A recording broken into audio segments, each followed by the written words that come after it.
Thursday, September 10th, St. Lucia joins in on the global movement of suicide prevention. Throughout this week, activities are being held in observance of Suicide Prevention Day.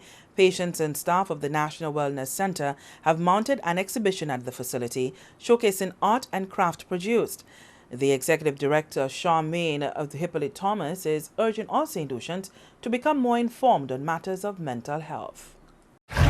We would like persons to become more aware of the many ways that we could take hold or better care of our mental health, and also to allow the community and family and members of the public rather to be a part of what we are observing.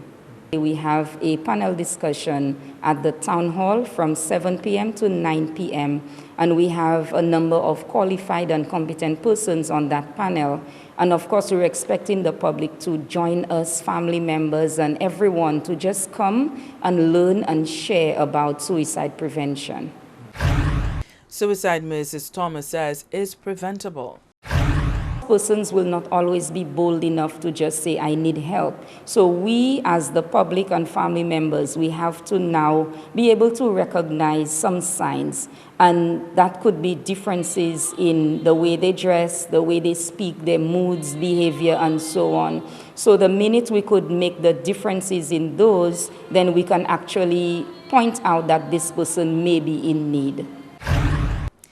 In other health news, the Ministry of Health commenced a 3-day measles, mumps and rubella MMR coverage survey training, the results of which will determine the MMR coverage, particularly for the second dose of the vaccine. This survey actually is going to help us to determine what our actual coverage is for measles, mumps and rubella. We have been pretty good with our coverage for the first dose, which we give at 1 year. However, we're having a challenge with our second dose of MMR. So this study actually is going to help us determine whether this is actually so, and if not, what are the strategies, what are the activities that we can put in place to help improve that.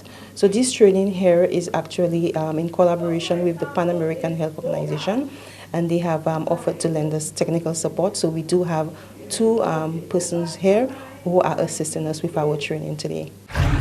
The Pan American Health Organization, PAHO, is providing technical support to the ministry for this training program, which will constitute 2 days of theory and a 3rd day piloting the survey in the field.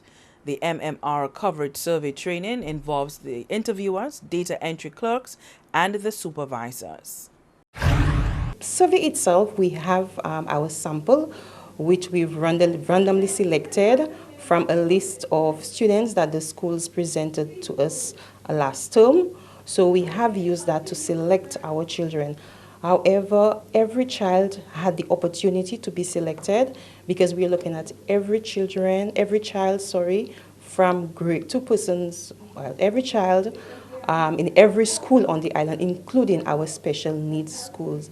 So every child did have an opportunity to be part of this survey. We are going to determine, in truth and in fact, what our actual coverage is, particularly for MMR2. And it's also going to help us improve our immunization program in terms of our recording, our health records, our vaccination records, and any other programs that we will need to put in place based on the results of the survey that we will be able to do. PAHO's advisor for immunization in the Caribbean sub-region, Mrs. Karen Lewis Bell, stated that PAHO's support is in the form of technical assistance in developing the survey of the MMR2 and its implementation based on a request by the Ministry of Health. The PAHO official added that though coverage for the first dose of the vaccine is high, the second dose is lower than expected. The survey, she said, is expected to identify the gaps and formulate strategies for closing them. The region of the Americas, including the Caribbean, has actually been certified as having eliminated rubella and congenital rubella syndrome. And the Caribbean has actually eliminated measles since 1991. And so it's very important for St. Lucia, along with other Caribbean islands, to ensure that they maintain the elimination of measles and rubella. In doing so, it is very important for every child, or at least 95% of all children, to have received at least 2 doses of the measles, mumps, rubella vaccine. Now, in St. Lucia, the coverage with the first dose has been very high, but the coverage with the second dose is actually a little lower than what is expected. And so this survey will actually be helping to more accurately determine what is the true coverage with the second dose of the MMR vaccine, and to identify any challenges that may exist with parents ensuring that their children receive the second dose, so that the Ministry of Health can inform any new strategies that they may use with their program to try and improve that coverage.